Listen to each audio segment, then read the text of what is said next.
Bom dia, amados irmãos, saúde e paz a todos. Que bom estarmos aqui essa manhã,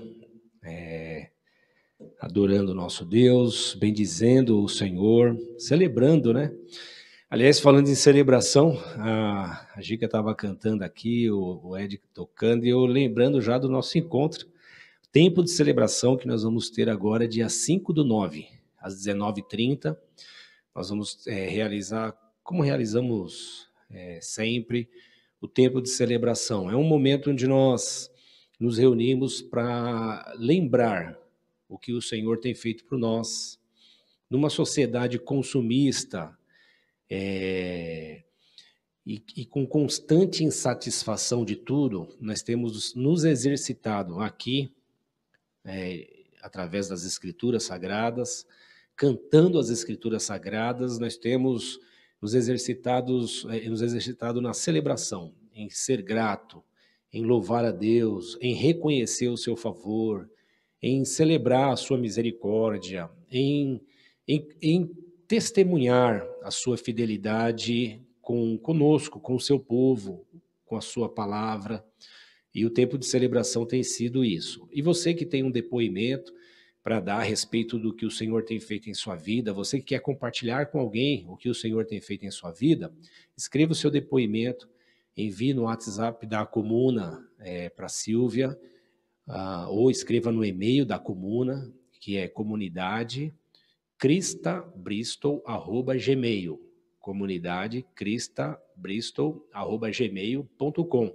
Você escreva o seu testemunho, manda lá no e-mail também, ou no WhatsApp, e nós vamos ler durante o tempo de celebração. O tempo de celebração é uma sequência de cânticos, na verdade é a palavra cantada, né? Nós vamos cantando a palavra e intercalando os cânticos com os testemunhos, com os depoimentos dos nossos irmãos, do que o Senhor tem feito em nós e por nós e para a glória dele.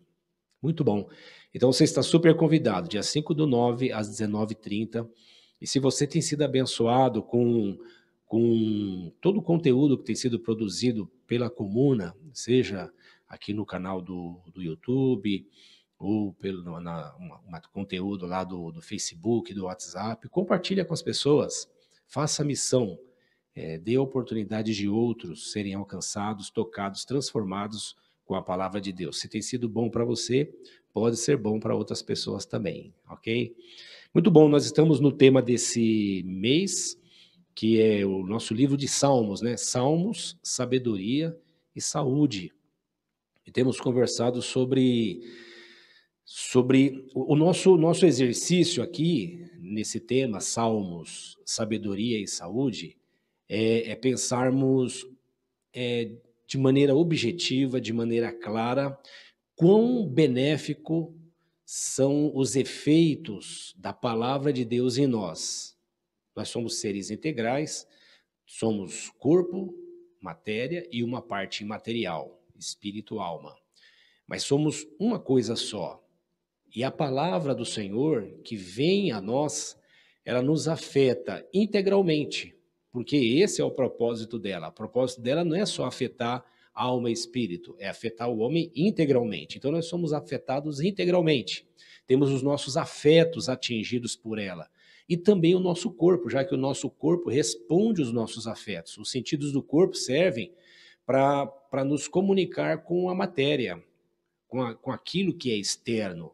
E isso canaliza alguma coisa para o nosso interior e vice-versa. Então a palavra do Deus eterno, ela é viva, ela é eficaz, ela é mais penetrante do que espada de dois gumes, diz a palavra, né?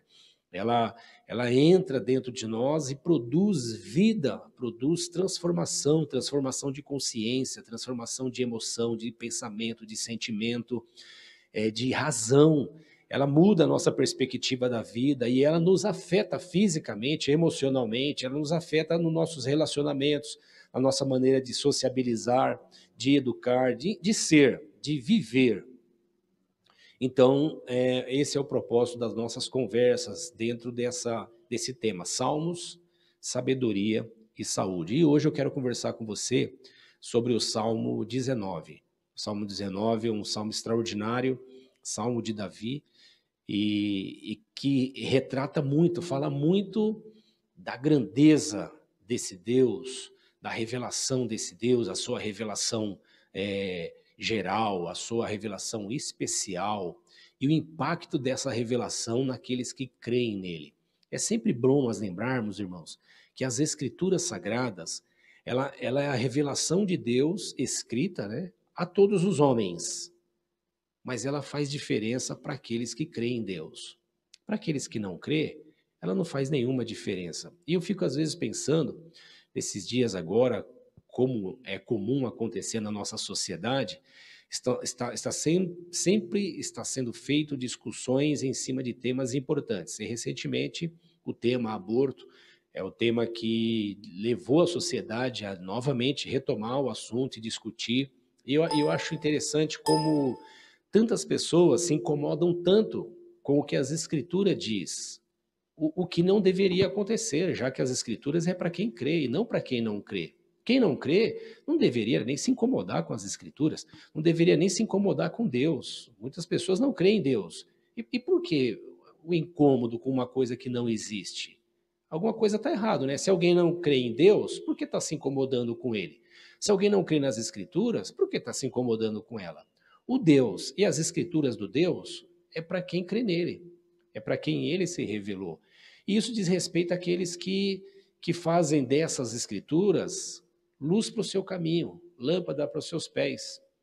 Ou seja, é uma orientação para o jeito de viver, ser e viver. Nós somos o que nós cremos. Então, se alguém crê nas Escrituras, deve ser o que as Escrituras ensinam.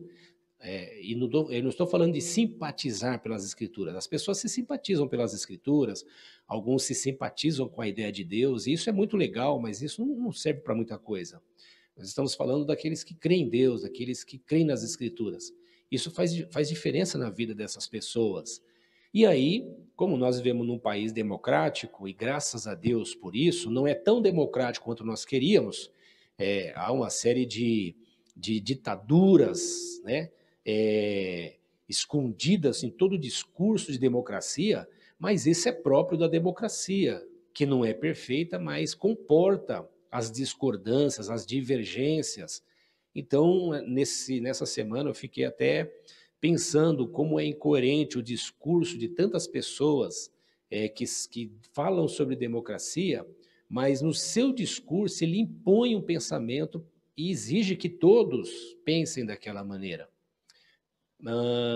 Nós, os cristãos, ou aqueles que creem na palavra de Deus, devem ter um comportamento diferente. Devem agir como creem e ser coerente com o que crê. E nós que cremos em Deus, entendemos que o Deus eterno, ele existe, a sua palavra é viva, mas isso é para quem crê. Ele se revela às pessoas.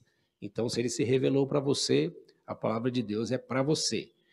E não caia na armadilha de querer impor essa palavra para ninguém, nem fazer com que as pessoas se submetam a essa palavra, porque ela não é tua, ela é para você que crê.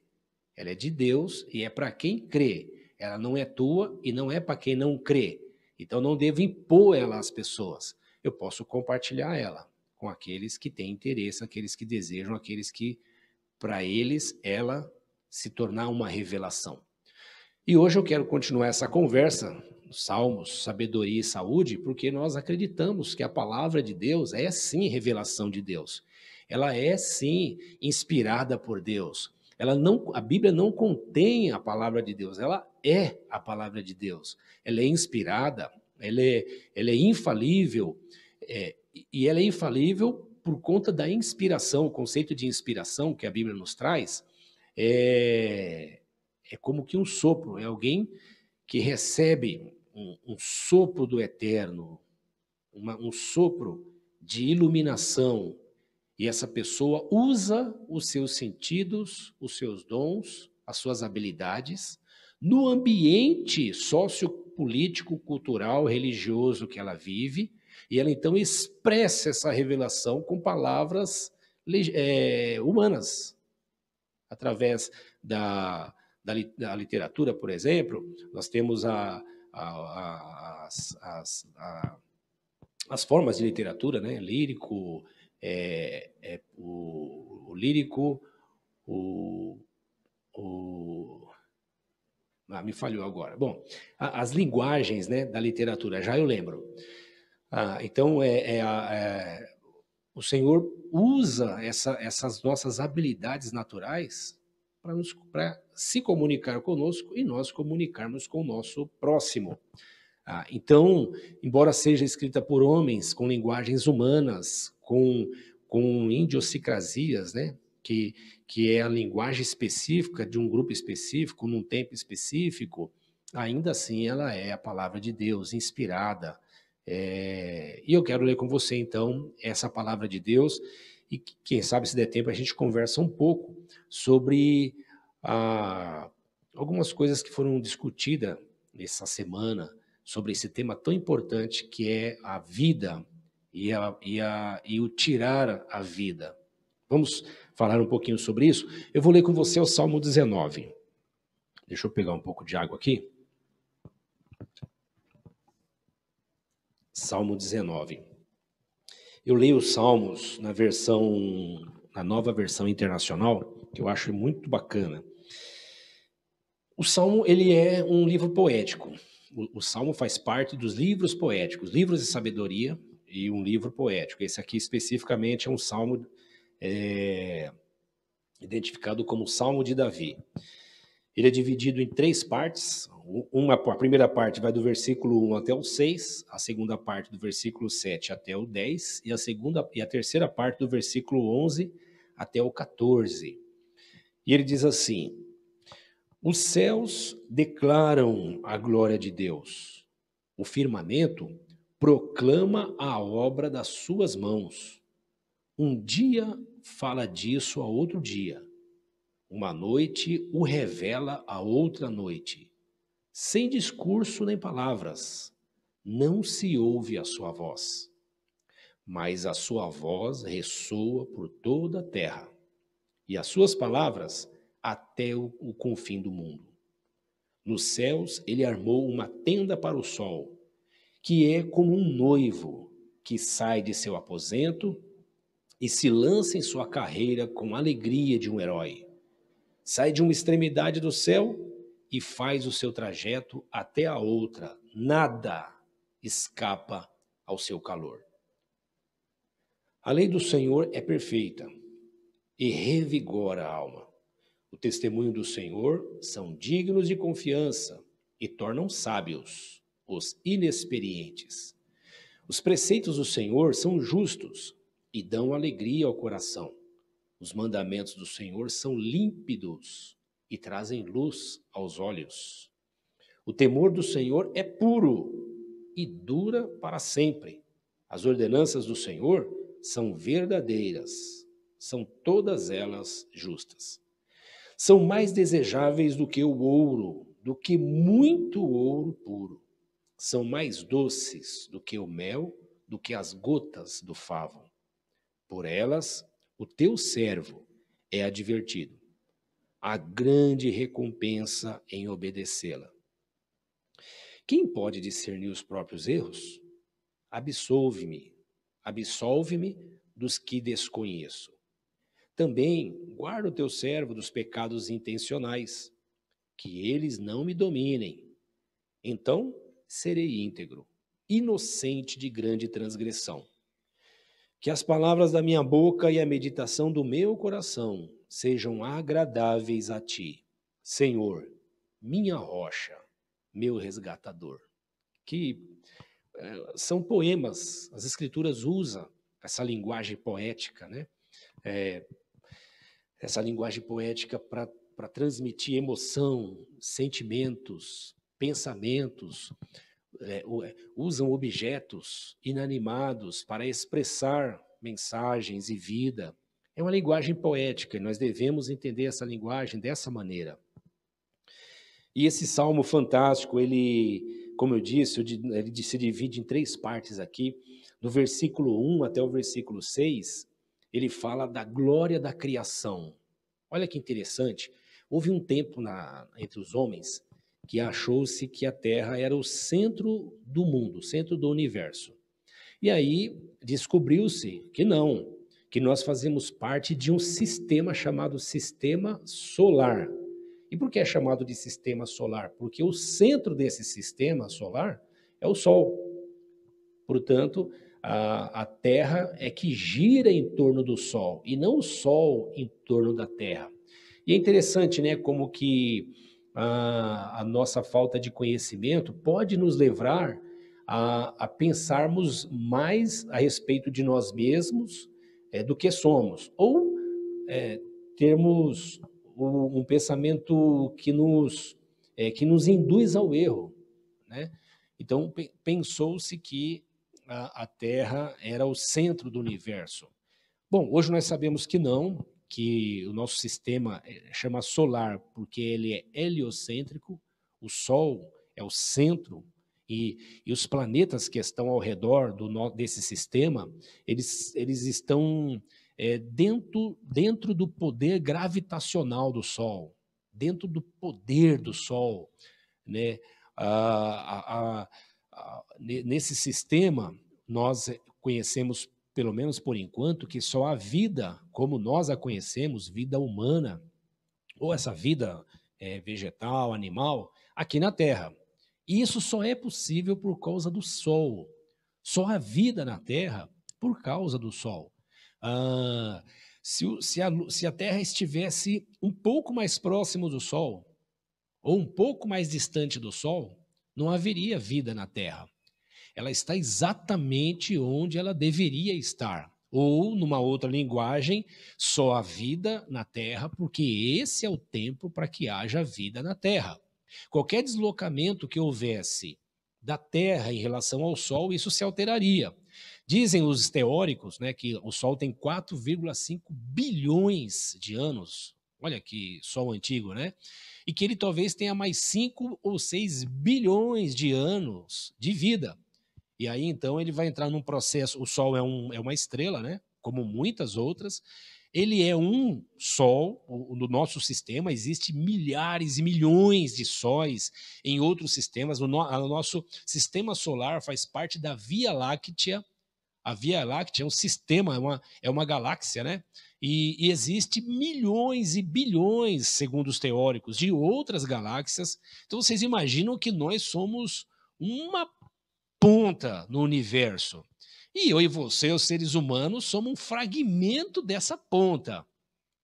E esse Sol extraordinário, aqui no sistema solar, diz os teóricos que ele, em um determinado tempo, talvez daqui a 3 bilhões de anos, então fique tranquilo que provavelmente você não vai estar por aqui para lidar com isso, nós estamos falando de ciência, tá bom?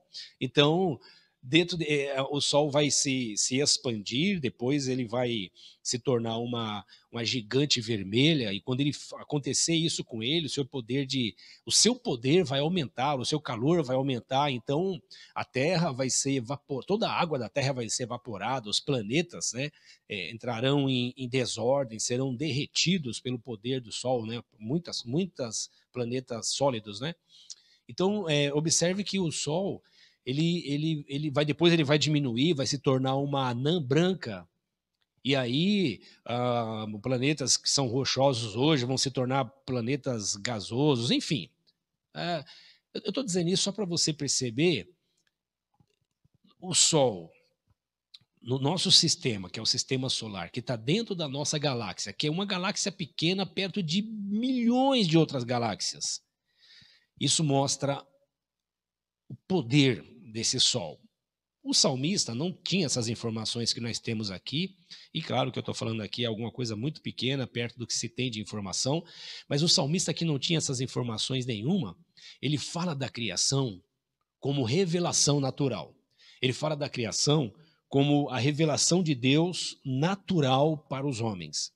E ele fala do sol, a glória do sol. O sol é como um noivo que sai da sua casa e vai em busca da sua noiva, com peito cheio, bonito, entusiasmado, enfrentando todas as adversidades, porque ele vai em busca da sua amada. E ele fala do sol dessa maneira, ele sai de uma ponta do horizonte e percorre todo o céu e vai até a outra ponta do horizonte.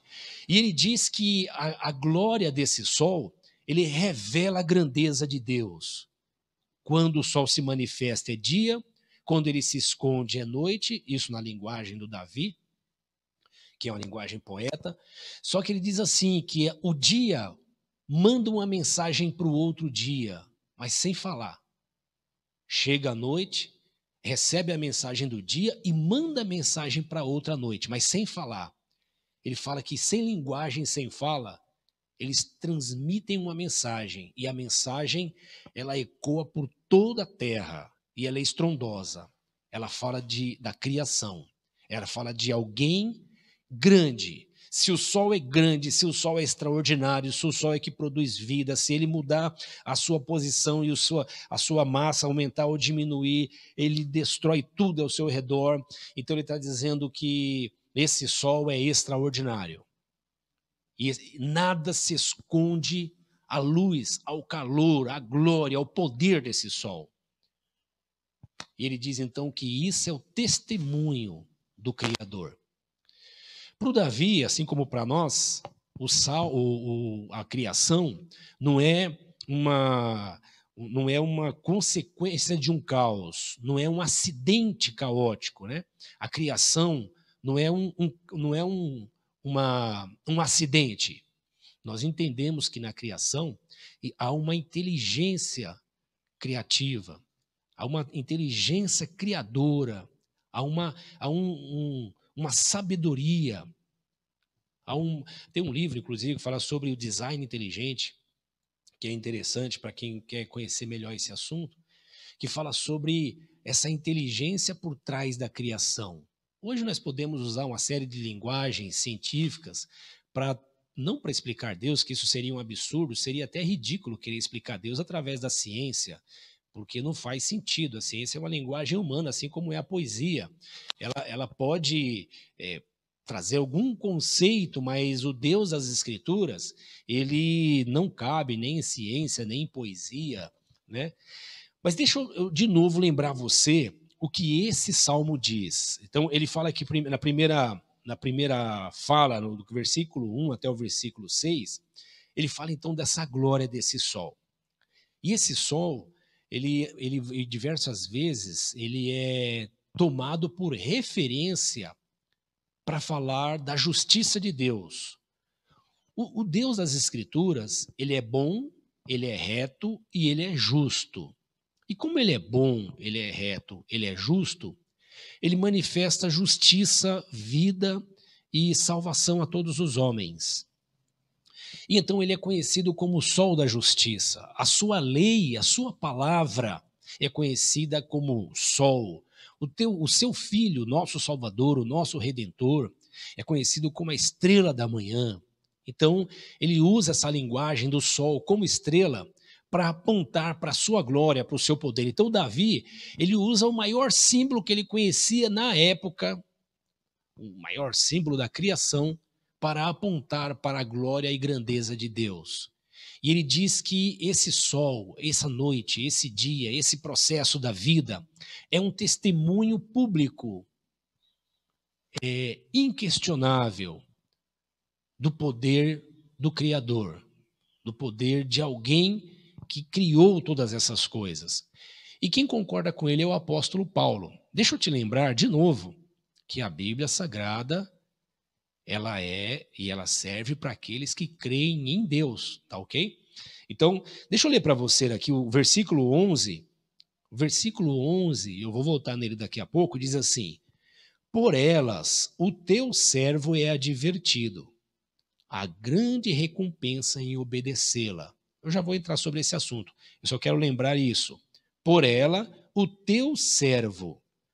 O Davi está falando da criação e das leis de Deus, e ele está dizendo que isso só serve para o servo de Deus, e não para quem não é servo de Deus. Na linguagem de hoje, ele iria dizer assim, isso é para os crentes. Crente que eu digo é aquele que crê em Deus, não que crê em qualquer coisa, mas crê em Deus. Então, as Escrituras é para quem crê nela. As Escrituras é para quem crê em Deus. Então, quem crê em Deus, fala das Escrituras. Quem não crê em Deus, não fala das Escrituras. Quem crê em Deus, se alegra com as Escrituras. E acreditam que os princípios dela servem como luz para a sua vida. E desfrutam disso. Eu desfruto disso. Quem não acredita nas Escrituras, portanto, quem não é servo de Deus, não recebe essa advertência, não recebe essa lei, para ele não serve. E é muito importante que fique muito claro que quem crê em Deus deve ter liberdade para crer e expressar a sua fé em Deus, e quem não crê em Deus deve ter liberdade para não crer e expressar o seu descrédito em Deus. E nós devemos conviver assim. Não há necessidade de derramar sangue, nem esquartejar ninguém nas redes sociais por causa da sua fé ou mesmo por falta dela. Nem os crentes serem lixadores de alguém e nem os descrentes serem lixadores dos crentes. Me parece que aconteceu muito disso essa semana. E eu quero muito continuar pensando nesse salmo de Davi. O apóstolo Paulo, em Romanos capítulo 1, versículos 19 e 20, Romanos capítulo 1, versículo 19 e 20, ele concorda com Paulo e fala que a criação testemunha a respeito de Deus. E ele usa mais, ele fala que essa criação é um testemunho universal contra todos os que não creem, de maneira que ninguém amanhã poderá dizer que não foi avisado, alertado de que há um Deus. Olha o que ele diz. Pois o que de Deus se pode conhecer é manifesto entre eles. Entre eles quem? Os homens. Porque Deus lhes manifestou. Versículo 20. O que Deus lhes manifestou? Aí ele conclui. Pois desde a criação do mundo, os atributos invisíveis de Deus, seu eterno poder, sua natureza divina, têm sido vistos claramente. Olha que interessante. Ele diz que tem sido visto claramente. Por quem tem sido visto claramente? Tem sido visto claramente por quem crê. Porque quem vê, mas não crê em Deus, e dará todas as respostas possíveis para aquilo que está vendo, mas não admitirá que foi Deus que criou. Você percebe isso?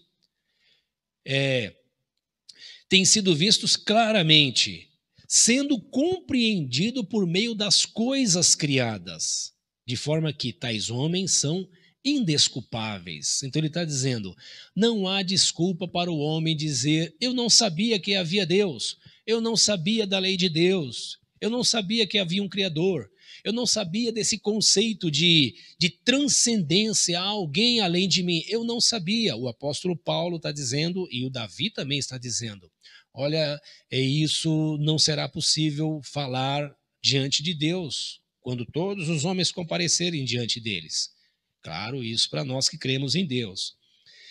Versículo, ainda lá no Atos capítulo 17, versículo 28, Atos 17, 28, Atos 17, 28, o Lucas, o escritor de Atos, cita um poeta grego, e ele diz assim, Atos 17, 28, diz assim, pois nele vivemos, isso aqui é a linguagem dos poetas, tá? Que o escritor Lucas usa essa linguagem, ele fala que Paulo usou essa poesia para reforçar a sua tese da existência de Deus e da presença de Deus entre os homens, mesmo os que não creem. Ele diz, pois nele vivemos, nos movemos e existimos. Como disseram alguns dos poetas de vocês, também somos descendência dele. Então ele está dizendo que o Deus eterno criou todas as coisas, assim como criou os homens. E nele vivemos, nele nos movemos e nele existimos. Alguém pode chamar Deus de Jeová, outro de Alá, outro de Javé, outro de Shalom, de Adonai. Os nomes são os mais diversos possíveis. E as Escrituras usam uma série desses nomes. Mas as Escrituras nos revelam. Para nós entendemos que a Bíblia Sagrada é a revelação do Deus eterno. Primeiro, ele se revela através da natureza, da criação. E o apóstolo Paulo nos diz, então, que dentro dessa revelação, todos os homens são alcançados pela consciência de que há um Criador, há um Deus soberano, há um sol, há alguém, na linguagem de Davi, semelhante ao sol, onde ninguém escapa ao seu olhar, nada escapa ao calor do sol, nada escapa ao olhar de Deus. Esse sol que vai de um lado do horizonte até o outro do horizonte, do outro lado do horizonte, que para Davi era o conceito de toda a extensão da terra, nós sabemos que é o Deus que é onipresente, ele está presente em todos os lugares, conhece todas as coisas e nada escapa ao seu olhar, nada foge ao seu olhar. De novo, isso é para quem crê. Nós cremos nisso, que Deus criou todas as coisas e que ele, como o sol de Davi, é o sol da justiça, nada escapa ao seu olhar. Como o Criador de todas as coisas e aquele que se revela através da criação, ele também sabe que a sua criação, embora revele a ele, não é suficiente para despertar fé no coração das pessoas para crerem nele. Olha que interessante. O Deus Criador, que fez todas as coisas, inclusive os homens, também sabe que a sua glória, o seu poder, a sua majestade, revelada na criação, desde o sol, no ambiente de Davi, até uma flor do campo, que mostra a sua glória, ele também sabe que toda essa glória não é suficiente para que o homem creia nele. É suficiente para que o homem fique encantado, é suficiente para que o homem faça poesia, é suficiente para que ele fique... se sinta romântico, é suficiente para que ele tenha sensibilidade, é suficiente para que ele desenvolva as artes, as suas habilidades e expresse muito da sua natureza. O Paulo fala no Atos capítulo 17, somos criação dele. Então, um Deus tão extraordinário, que criou algo tão extraordinário, cria pessoas tão extraordinárias como eu e você. E como eu e você, nós expressamos essa extraordinariedade de Deus em nós através das artes, da poesia e de tantas outras coisas. Mas isso ainda não é suficiente para que o homem creia em Deus. E aí, então, esse Deus, ele tem que se revelar ao homem. É como que um rádio, imagina um rádio. Hoje, um rádio, para quem está acostumado com o dial de rádio, né? Rádio de carro, esses rádios que você vai deslizando no dial para atingir uma frequência, às vezes de uma frequência a outra há um chiado. E você tem que continuar lá mexendo no botão ou navegando lá no seu botão virtual para que você capte a frequência correta e receba o sinal de uma rádio, por exemplo. E eu gosto desse exemplo, dessa analogia, desse processo de revelação. Parece que toda essa glória de Deus é esse sinal de rádio, mas que está chiado ainda. O homem ainda não capta Deus na sua inteireza, ou não percebe Deus na sua grandeza. E então esse Deus precisa se revelar mais especificamente a esse Deus. E a Escritura Sagrada nos diz que ele se revela através das Escrituras, a palavra escrita, portanto, através dos profetas, e também, finalmente, ele vem pessoalmente e encarna em Cristo Jesus, Jesus de Nazaré, para nos ensinar quem ele é, como é ser gente, qual é a nossa condição, qual é o nosso estado e como precisamos de um Salvador. A essa revelação nós chamamos de revelação especial, que vai além da criação, que não é suficiente para que o homem perceba Deus e creia nele como Criador. Então nós chamamos de revelação, essa primeira revelação é a revelação geral, e em seguida vem a revelação especial. E a revelação especial é esse chamamento de Deus a nós. Em algum momento, a palavra dele ou alguma coisa parece que estrala dentro de nós. E nós passamos a captar naquele dial lá que eu estava dizendo, aquele botão que você vai mexendo, daqui a pouco você capta o sinal e diz, é aqui que eu queria ouvir. Estou ouvindo alguma coisa, estou ouvindo uma mensagem, agora está claro, agora eu entendi o que está acontecendo. Parece que é a mesma coisa que acontece conosco. Você vive na vida chiando, tateando, como Paulo fala, como num quarto escuro procurando um caminho. De repente você recebe o sinal. Não é porque você é bom, não é porque você é melhor, não é porque você merece. Eu nem sei por que é, eu sei que é porque a Bíblia diz que ele nos ama. Mas finalmente você fala, puxa, eu estou ouvindo. Pô, está fazendo sentido. Mas antes nos fazia sentido. Por que eu estou entendendo agora? Você está entendendo agora? Porque o Senhor está revelando para você o que a Bíblia chama de revelação especial. Ele se revela a nós. E parece que escamas caem dos nossos olhos. Nós passamos a ver coisas que nós não víamos antes. Isso não tem a ver com lavagem cerebral, não tem a ver com autoindução. Porque mesmo uma pessoa iletrada, analfabeta, que pega as escrituras sagradas ou ouve uma pregação, de repente tem aquele clique na sua mente. E isso começa a fazer sentido. E ele começa a ter experiências com Deus que só ele conhece, ninguém mais conhece. E ele começa a chamar esse Deus de meu Deus. E aí ele começa a querer ouvir as escrituras. Para o analfabeto ele quer ouvir, para o alfabetizado ele quer ouvir, quer estudar. Ele quer ler também. E aí para essas pessoas, o salmista agora começa a falar sobre a lei de Deus. Então ele diz no versículo 11, por elas o teu servo é advertido. Então essas leis que ele fala aqui servem para aqueles que foram despertados como advertência. E aí ele começa a falar coisas aqui que só faz sentido para quem foi despertado, foi reconectado, teve o seu sinal restaurado em Deus. Ele é aquele que restaura a comunicação conosco. Nós estamos sem comunicação com ele, mas ele vem e restaura a comunicação conosco. É como num outro exemplo, nós estivéssemos com o sinal do wireless, né, ligado, mas não tem sinal. Ele vem e dá o sinal para nós. E nós então conectamos e dizemos, agora eu estou navegando, agora eu estou em Deus, agora eu estou ouvindo ele, agora ele está falando comigo, agora faz sentido.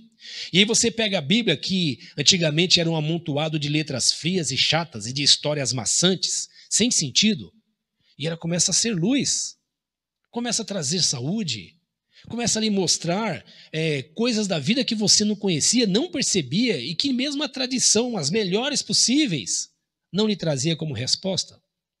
E é nessa segunda parte que o Davi está falando. Do versículo 7 até o versículo 10, ele diz assim, a lei do Senhor é perfeita e revigora a alma. Gente, aqui entre nós, qual é o maluco que vai dizer que a lei é boa? Nós gostamos é de transgredir. Nós gostamos é de transgressão.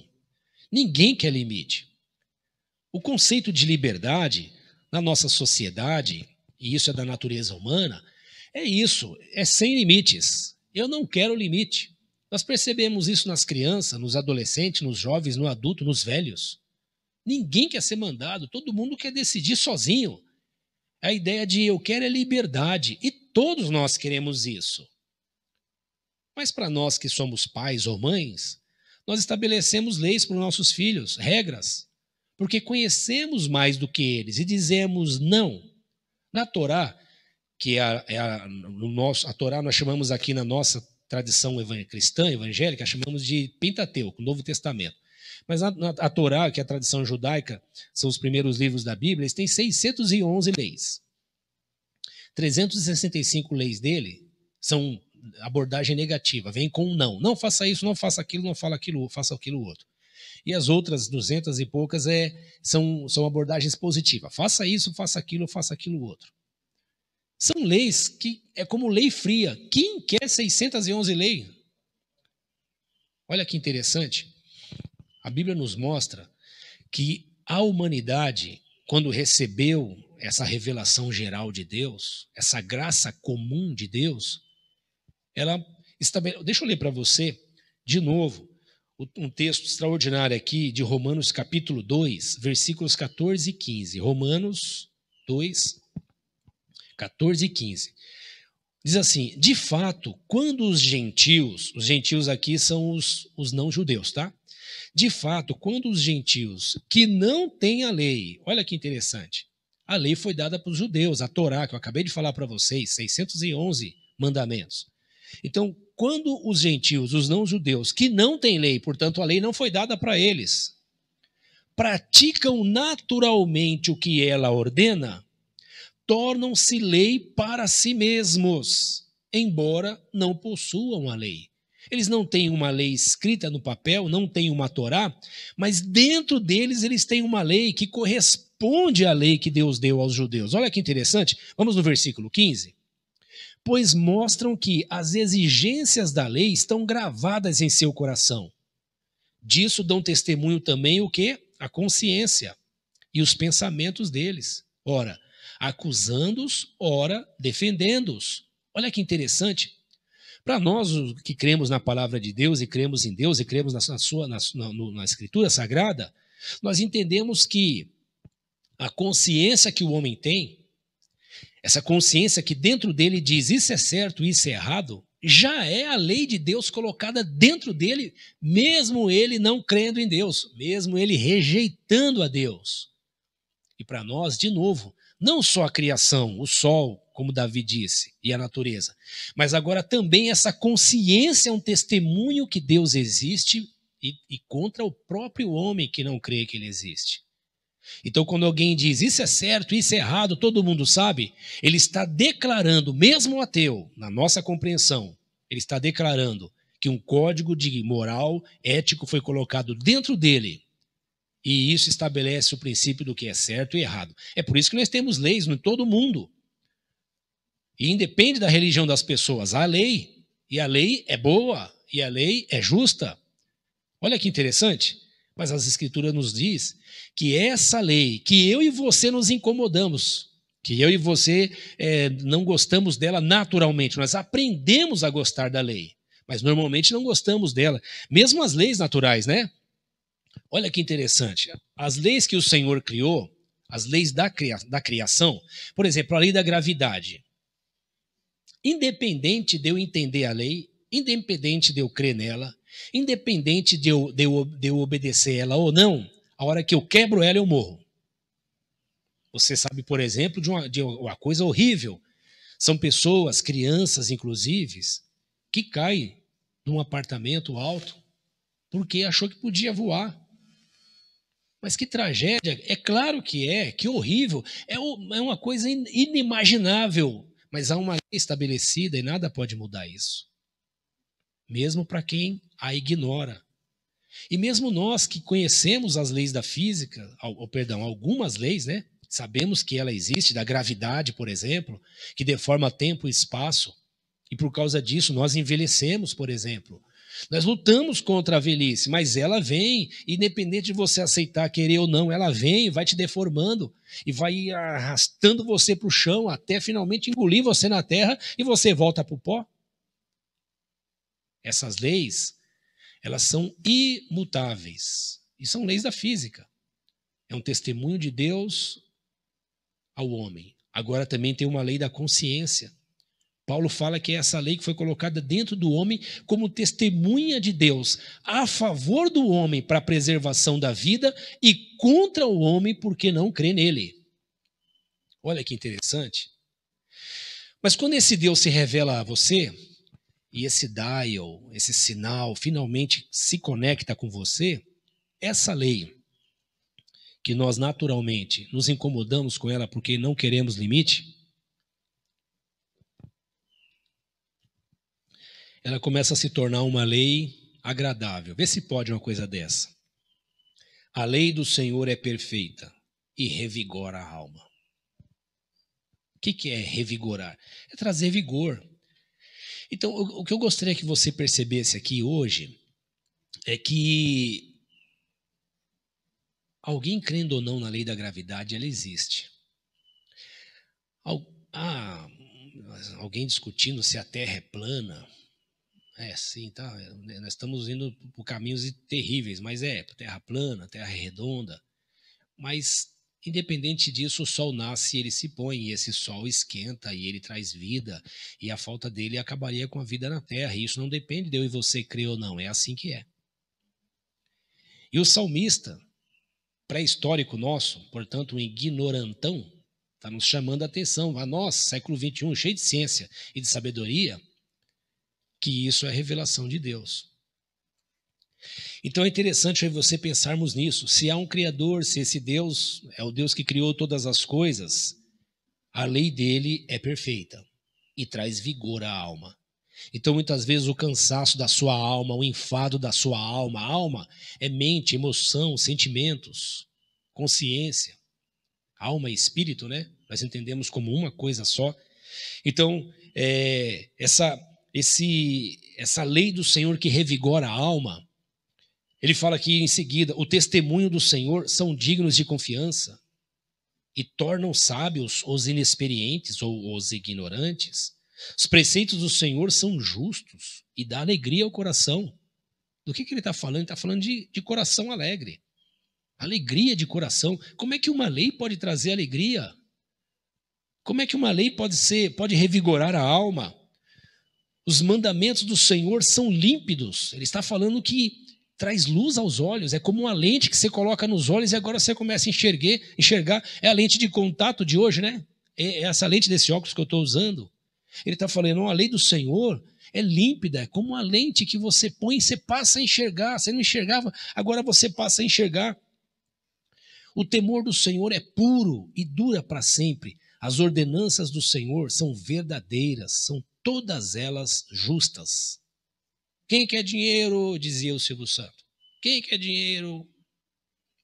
Tema de discussão dos jovens ontem. É pecado ser rico? Ora, quem não quer dinheiro, quem não quer riqueza?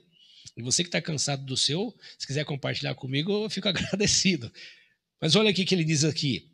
Essa lei, esse mandamento, essas ordenanças são mais desejáveis do que o ouro, do que muito ouro. Quem está falando isso é um rei. Mais desejáveis do que o ouro, mais doces do que o mel, do que o licor dos favos, ou a gota do favo. Então ele está falando que essa lei traz efeito na mente, nas emoções, no coração, no corpo, traz saúde para a alma, traz saúde para o corpo. Ela traz sabedoria, traz inteligência, mostra o caminho. Mas isso é para quem crê que o Deus eterno é o Criador de todas as coisas. E como um Deus amoroso, deu uma bula para o doente. E às vezes a gente toma esse remédio sem gostar. E às vezes ele é azedo na garganta. E às vezes ele é até azedo e é ruim no estômago. Mas daqui a pouco você diz, olha, eu estou me sentindo bem. Funcionou. Por que funcionou? Porque quem deu esse remédio sabia para que servia. O que o Davi está dizendo é isso, a lei do Senhor foi feita por quem sabe quem nós somos, como nós somos e o que nós precisamos. E quando você aprende a usar essa lei, ela te dá prazer, ela te dá paz, ela revigora a alma, ela traz alegria. Você não vira um lunático legalista, hipócrita, manipulador de pessoas e apontador do erro alheio. Não. Isso não tem a ver com a lei do Senhor. Isso tem a ver com legalismo, isso tem a ver com religião. Isso tem a ver com desalmado. Isso tem a ver com desumanização. Isso tem a ver com depravação do ser humano. A lei do Senhor nos restaura a condição de seres humanos. Humanos. É impressionante como há uma violência no nosso mundo. A violência física, emocional, política, social, religiosa. E agora, nesse caso horrível que veio a público, e milhares de casos como esse acontecem no nosso país hipócrita, religiosamente hipócrita. Aparecem pessoas com discurso religioso para falar de teologia fria, sobre quem deve viver e quem deve morrer, julgar uma criança. Eu fico pensando, irmãos, como que quem diz crer em Deus pode se distanciar tanto da palavra de Deus? A palavra de Deus é boa, refrigera a alma, revigora a alma, traz saúde para os ossos, abre os olhos, dá clareza, nitidez de pensamento. Você não olha e não fica, ela não te conduz a olhar para si, fazer juízos de acordo com o seu interesse, mas ela te impulsiona a olhar para o outro e ter comportamentos que levam o outro em consideração sempre. A lei do Senhor, diz o Davi, é mais desejável do que ouro, do que muito ouro fino.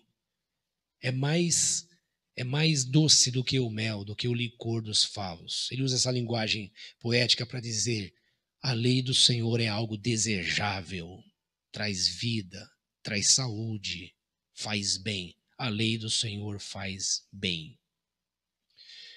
Só que, de novo, no versículo 11, ele diz: mas isso é para quem é servo de Deus, para quem crê em Deus, para quem crê na lei de Deus. E nesse sentido, deixa eu te dizer uma coisa sobre o tema aborto. Nós não vamos discutir esse tema aqui, mas a palavra de Deus, como lei, diz que nós não devemos tirar a vida. Eu acho que ele sabe o que ele está falando. Mesmo quando essa vida é fruto de tanta maldade e tanta violência. Porque me parece que o tirar a vida, o mandamento não tire a vida, não assassine, é a conversa de Deus falando com alguém doente, dizendo assim: vocês estão banalizando uma coisa que vocês não têm por conta própria. Eu dei para vocês. E vocês banalizaram tanto que isso só torna um de vocês mais animais do que vocês demonstram ser. Mais irracionais, mais desalmados, mais desumanos. Então ele dá um remédio que muitas vezes é ruim a gente beber. Ele diz: não assassinarás. Não tire a vida do outro. Porque o tirar a vida do outro é a minha declaração pública é a minha declaração pública da minha loucura de que eu posso controlar a vida e eu posso decidir quem vive e quem morre. E por mais que seja uma coisa ruim, um remédio ruim de nós bebermos, para aqueles que creem nas Escrituras, ele está dizendo: esse remédio vai te fazer bem. Esse remédio vai impedir que você adoeça e morra tão rápido, deteriore tão rápido e preserve um pouco da humanidade que a gente ainda tem. E claro que os outros mandamentos falam a respeito de juízo aos que quebram a lei, aos que violam, aos que fazem mal ao próximo, aos que abusam. E todas essas leis devem ser aplicadas.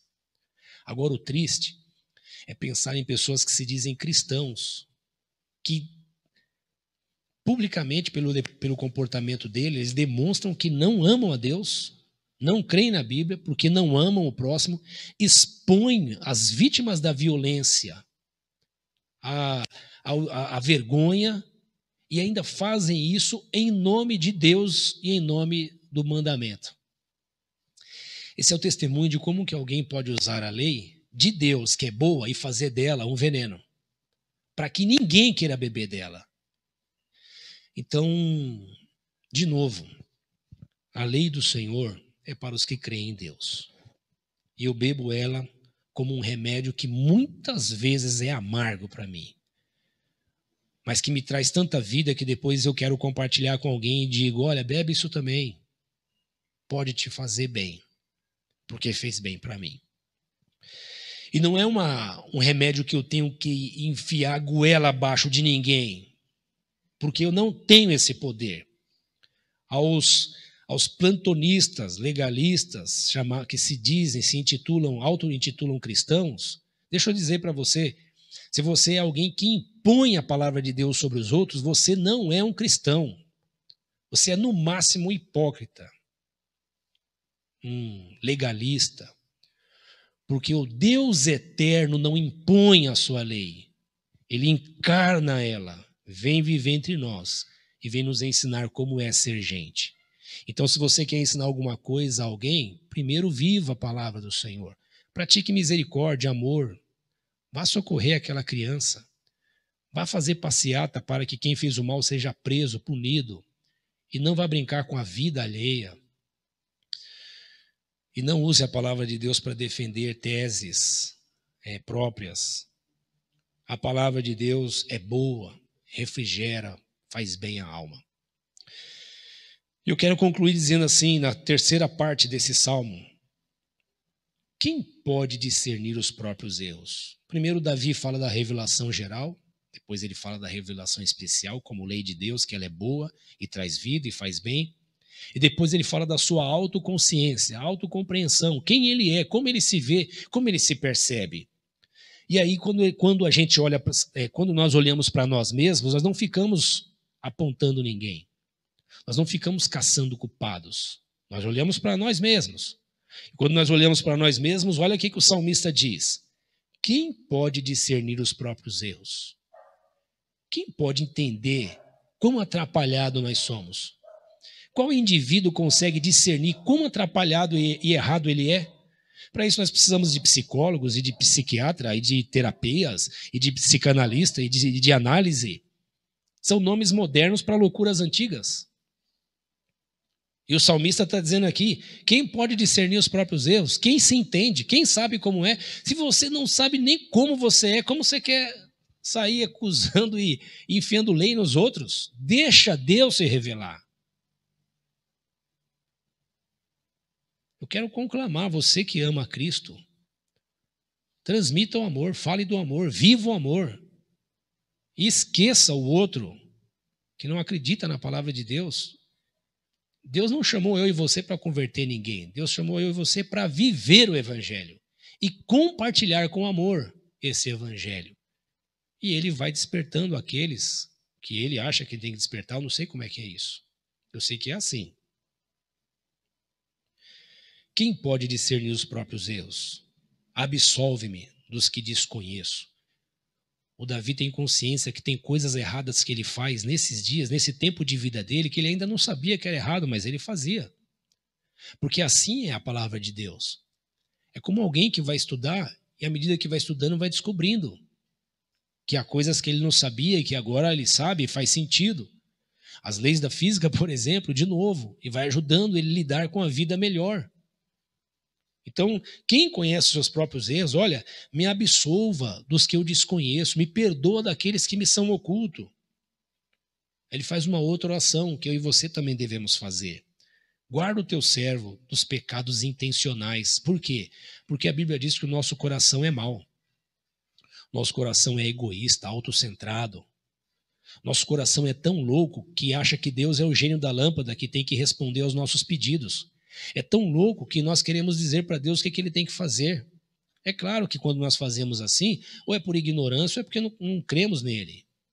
Mas à medida que vamos crendo em Deus, nós acreditamos que o testemunho do Senhor é confiável, como diz o salmista. O testemunho do Senhor é fiel, ou seja, ele deu a palavra dele escrita para dizer como ele se revela e cuida do homem. Descanse nisso, ele tem cuidado de nós, ele cuida de nós.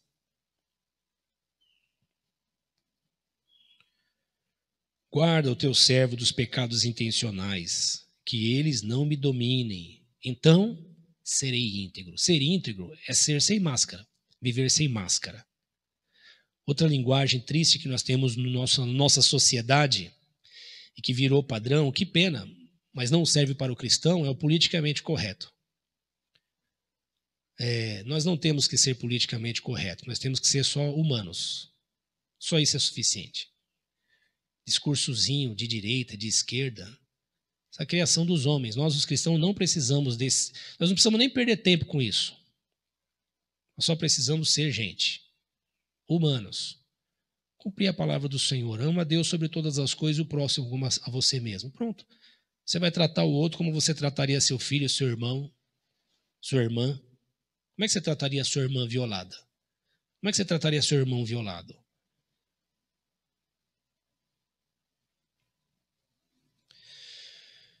Então serei íntegro, inocente de grande transgressão. E aí ele conclui dizendo que as palavras da minha boca e a meditação do meu coração sejam agradáveis a ti, Senhor, minha rocha, meu resgatador. Que extraordinário, né? Um homem que tem consciência de Deus na criação, mas sabe que depende da revelação dele para se conectar com Deus.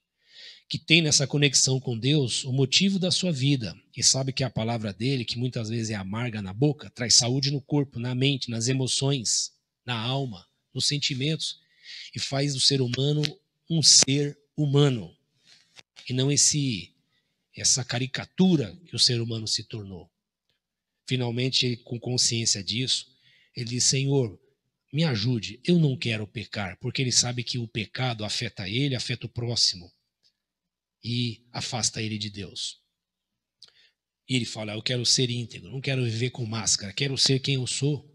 E ser quem você é se reconhecer diante de Deus, primeiro nas suas limitações. E por isso mesmo você caminha num caminho de dependência do Senhor e desfruta do cuidado dele. E ele conclui dizendo que a meditação do meu coração. Olha, eu e você, usando linguagem filosófica ou não, eu e você pensamos sobre a vida o tempo todo. Eu e você ficamos raciocinando sobre a vida o tempo todo. E você que crê na Bíblia Sagrada, faça o que o salmista diz. Ao invés de você ficar pensando na vida, ouvindo programas de violência, ouvindo esses movimentos radicais de violência e fazendo reflexão sobre eles, deixe isso de lado, não perca tempo com isso. Fica com as Escrituras, medite nela. Ela vai te dar saúde. Ela é capaz, inclusive, de guardar o seu coração para você não se contaminar com essa loucura moderna que nós temos. Hedonista, onde o prazer é que conta, né? Centrada em si mesmo, onde tudo tem que ser para o meu bem. Medite na palavra do Senhor. Ele diz assim: Senhor, minha rocha e meu resgatador. Ele usa o conceito de resgatador como aquele que paga a dívida que eu não posso pagar. De novo, essa é a linguagem para quem crê em Deus.